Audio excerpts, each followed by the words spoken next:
Bagaimana pandangan Anda terkait banyaknya barang impor ilegal yang dijual di e-commerce tanah air ini dan harganya jauh lebih murah dibandingkan barang lokal produk UMKM, padahal sudah ada larangan untuk item-item tertentu oleh Kementerian Perdagangan.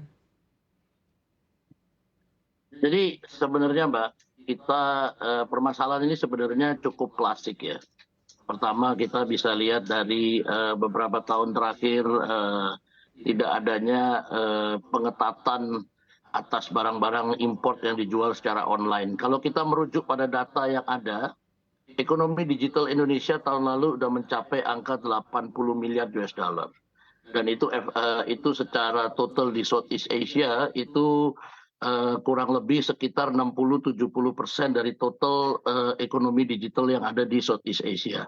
Artinya kami melihat bahwa potensi untuk terus tumbuh dan diproyeksikan untuk tumbuh di tahun 2025 hingga double ini akan sangat berbahaya apabila tidak diiringi dengan peraturan dan pengetatan atau bahkan regulasi yang jelas begitu. Jadi pandangan kami sebenarnya ini bukan masalah baru. Kita kalau mengingat beberapa tahun belakangan, dahulu orang itu beli handphone ada black market dan handphone resmi begitu kan. Nah, jadi sama juga sebenarnya.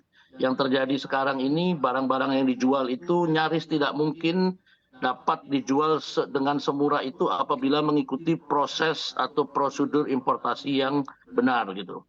Nah, kenapa kami bilang prosedur importasinya itu ilegal? Karena itu metodologinya bisa macam-macam, metode untuk melakukannya bisa macam-macam gitu. Bisa dengan cara tidak mendeklar yang tepat, atau mungkin menggunakan skema under value, atau bahkan sama sekali tidak diimport dengan kaidah-kaidah importasi normal begitu.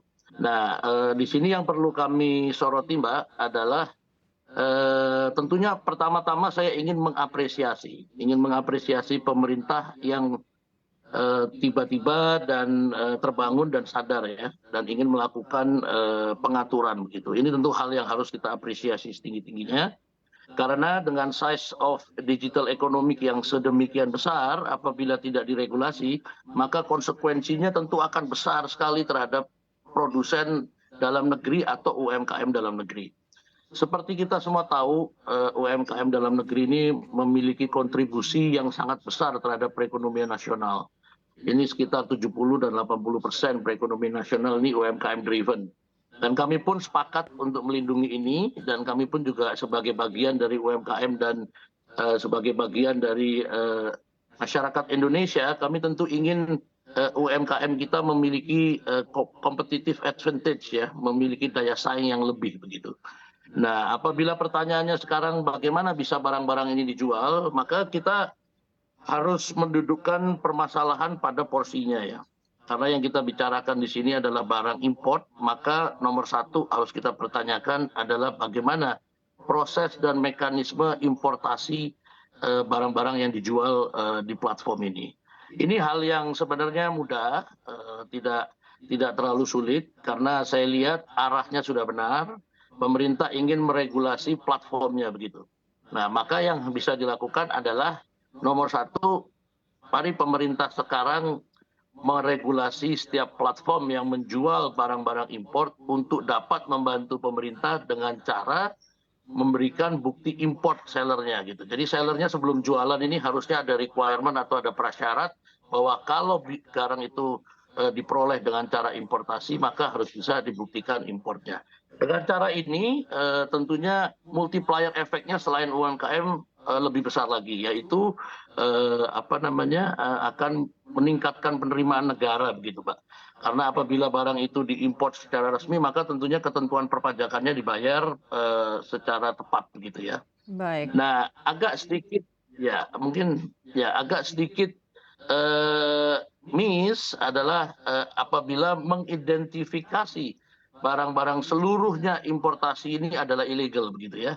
Ini mungkin agak sedikit menurut saya kurang tepat begitu ya. Karena sekarang ini kan tampaknya selain barang importnya sendiri, proses importasi resminya pun juga dibidik begitu. Ada proses importasi resmi di mana platform itu bekerja sama dengan perusahaan logistik lalu melakukan cross border selling. Nah, cross border selling yang akan dibatasi di bawah US$ 100 tidak bisa, ini menurut saya kurang tepat ya. Karena ini akan sangat berbahaya dan akan menyebabkan importasi ilegalnya bisa berlipat-lipat. Kenapa? Karena cross border selling ini adalah salah satu proses importasi yang boleh dibilang resmi begitu, Mbak. Kenapa dibilang resmi? Dari sisi perpajakannya semua jelas begitu ya. Yang kedua juga tidak mungkin terjadi predatory pricing atau barang-barang bisa dijual dengan harga yang sangat murah apabila dia dikirim secara cross border. Cross border yang benar adalah dikirim secara udara, Mbak, bukan dikirim secara laut. Nah, Baik, itu apabila dikirim secara udara, maka biayanya itu per kilonya itu mencapai $6 sampai $8. Kalau kita taruh contoh casing handphone aja, itu kan beratnya mungkin kurang dari 100 gram, jadi 1 kilo itu bisa 10 atau 20 casing handphone. Nah, dengan jumlah yang $8 tadi, maka kalau kita bagi 10 itu masih ketemunya sekitar 4.000 5.000 perak untuk cost of logistiknya aja di luar pajak. Sedangkan barang yang dijual secara ilegal itu kita bisa dengan mudah temuin, Mbak, casing handphone harganya 10.000 begitu. Jadi menurut saya kita apresiasi pemerintah pertama-tama, lalu yang kedua kita harus bersama-sama pemerintah dengan stakeholder dari e-commerce dan logistik e-commerce ini duduk bersama untuk merumuskan bahwa mana yang sebenarnya harus diregulasi dan mana yang sebenarnya yang sudah berjalan dengan baik dan harus didukung gitu, Pak.